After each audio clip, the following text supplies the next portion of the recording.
Brad, marami tayong kuan, Brad. Yan tol, doon sa unahan tol. 5 bangkay na yung nakita namin. Nagpatay bro. Iwan ko lang kung dito sa unahan makakita pa kami ng bangkay. Iwan ko lang kung sinong pumatay nito.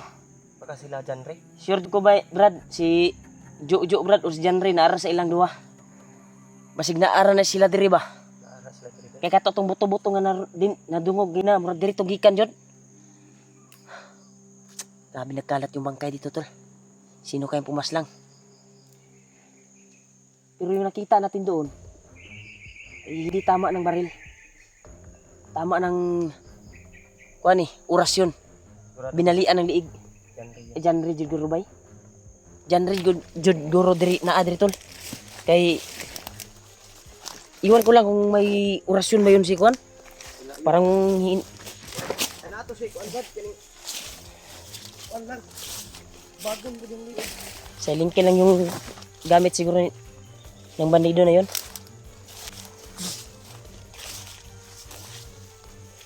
Kaya pagdasal niyo po kami tol na makita namin si Janre dito. Dahil mataas yung kutob ko na yung inaapakan namin ngayon ay palagay ko na si Janre ang gumawa nito sa mga nakita naming bangkay. Kasi nagkalat doon banda eh, yung bangkay. Parang bago lang na patay ba? Bago lang pinaslang. Di po ko kakuan nga naabot na si Kuya Bads diring dapita. Kasi mao pa may pagsaka. Kasi wala pa to re. Gabi pa siya umakyat. Kaya sure jud ko nga si Janre to. Kay agi magnilubagan. O liog orasyon. Nang lagom ang naw eh. Grabe orasyon. Napakalakas yung ginamit na orasyon siguro. May lason. Yan o. Ang liig balik. Sana tol ay wala ni bay. Dirigi ka ng usig sa iro. Hindi namin to patatagalin tol. Hanapin namin yung kasamahan namin dahil alam po namin yung napaslang na bandido na nakita namin ay kasama namin yung pumaslang, sigurado ako. Kasi wala namang ibang naiwan, di ba? Hunter dito. Pero kung may makita man tayo mga kasamahang hunter, pwede naman tayo magsama. Nawagan ako sa lahat ng mga hunter tol. Kahit sino-sinong hunter dito sa Mindanao. Ay sana ay may share nyo itong video na ito. Na matulungan din kami sa problema namin. Dahil handa din kaming tutulong kung ano man yung problema nila. Ay kung madaanan din namin yung mga kailangan nilang iligtas, ay makuha namin. Ha? Pero dugay na ng wala na. Matagal na yan.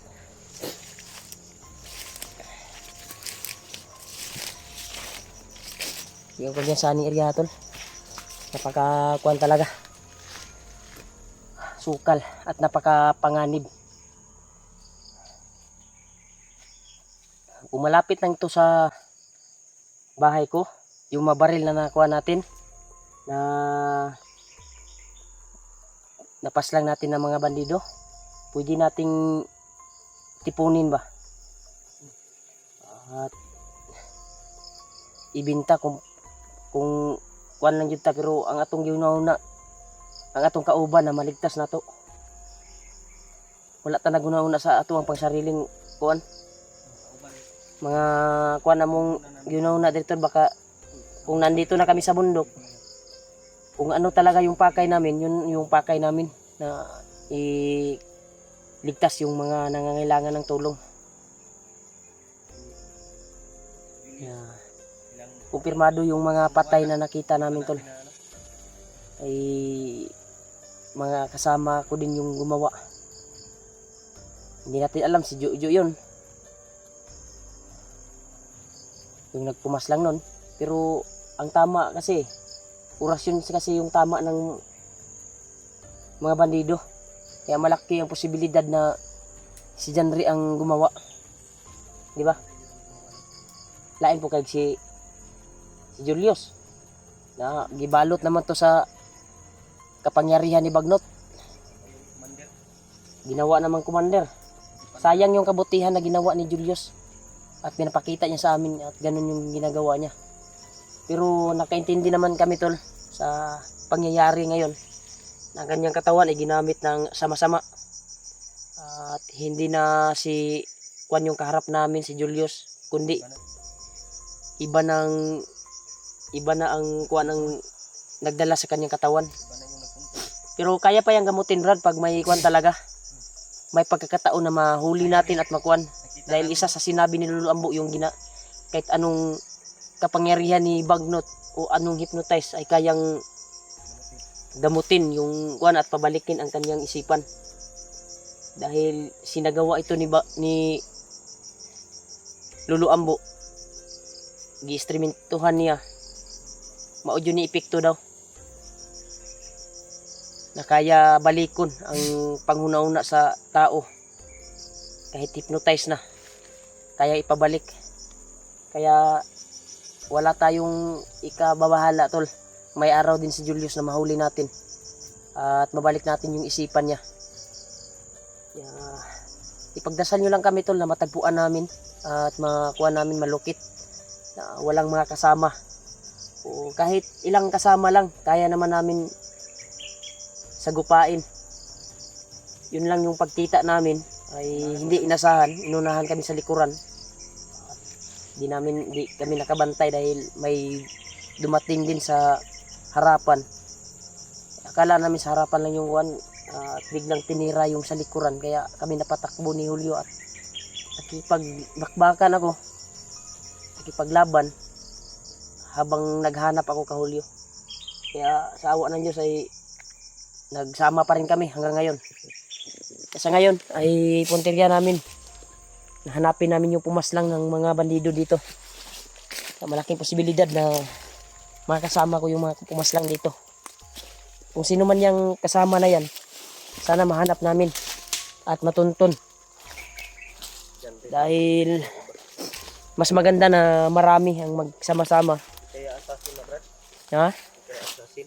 Iwan ko lang Brad, hindi ako sure Brad kung may assassin ba ngayon na lumitaw o baka tumulong si Lolo Ambo. Dahil matindi yung orasyon na natamo ng mga bandido na nakita natin. Ni Brown ang kuantol. Giupin ako ang mata o ang naong bay ni Brown. Ni Violet ba?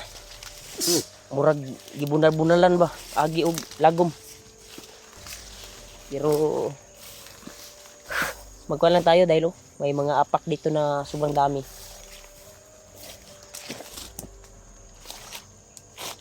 Dito agi Brad.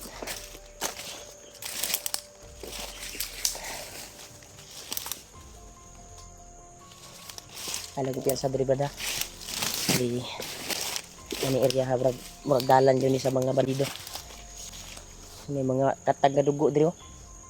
May mga pasa ng dugo dito tol. Iwan ko ba kung sino yung itong sugatan na ito. Yan, may ibon. May nakakalat na mga pasa ng dugo. Baka nasugatan yung mga pumatay ng mga bandido doon. No? O bandido nakatakbo lang. Tura. Sama ni? Ay, kung sa si buhi pa ni Brad. Patay na po Brad. Patay na Brad. Wala na, lubag ng ulo. Liso ang naong nasa tubangan. Wala daw Brad. Ha? Patay na Brad. Wala no. Patay na jud. Tura. Ayad. Sa man ni ano?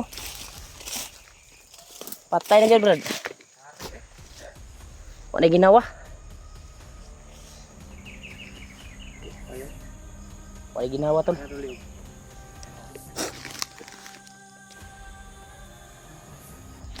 Patay ba? Ginawa. Yung isa, hayang mo isa to. Kasi genre nagbuhatan ba? Ha? Mo ni akong giingon to. Na may mga kuan talaga na kuan, nagkalat yung mga bangkay dito. Yan o. Sobrang dami yung nakita namin na bangkay. Kaya hindi ko alam kung sinong tumira nito. Bakang tumira nito, walang iba kundi mga kasamahan namin. Pero hindi kami sure tol kung sino. Kung si John Ray ba o may assassin na lumitaw. Sana meron para unti-unti maubos yung mga bandido dahil sa sobrang dami na nakita namin mga patay ay doon kami nagtaka. Inupin namin yung mga kuan, hindi ordinary yung tumira. Kasi nagbayulit yung mga naong eh.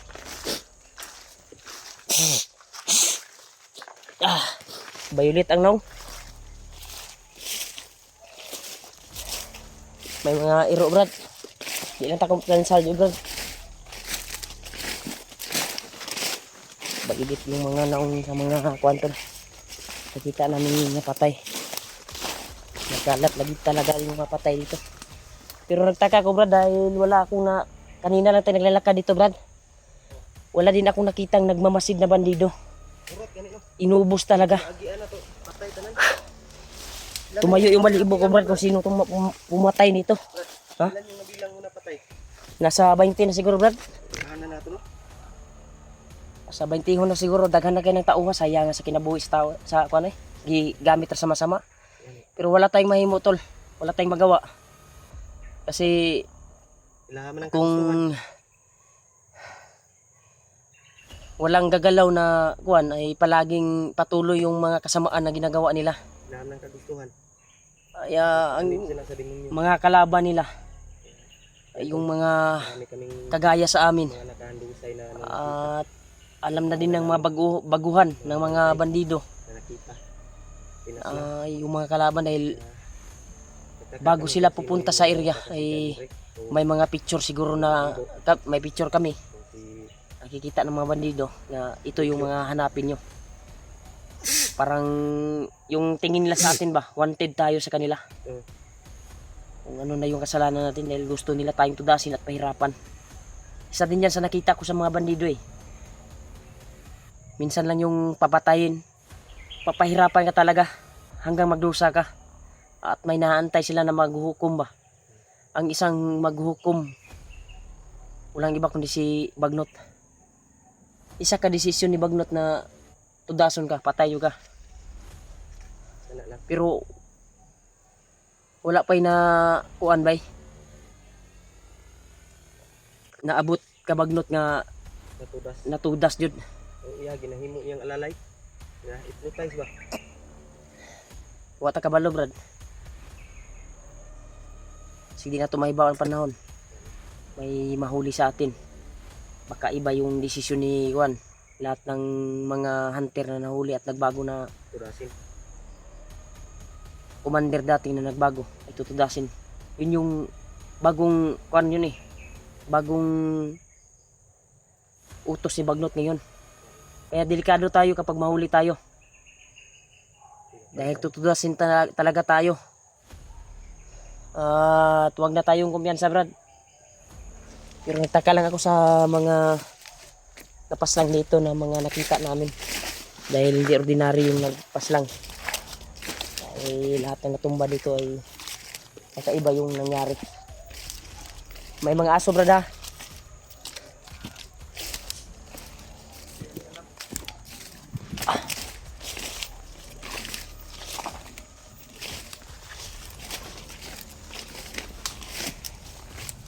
Tuloy kami sa paglalakbay tol habang matapos itong misyon na ito at makita namin na makaharap namin si Kurat Magamot. Wala din kaming balak na paslangin at patayin si Julio. Ang sa amin lang na si Julius Julio naman noon. Ang sa amin lang mahuli namin at magamot at mapabalik ang kanyang isipan dahil sayang yung pinagsamahan na kabutihan ni Julius. Sayang kabutihan ni Julius ba na pinagsamahan.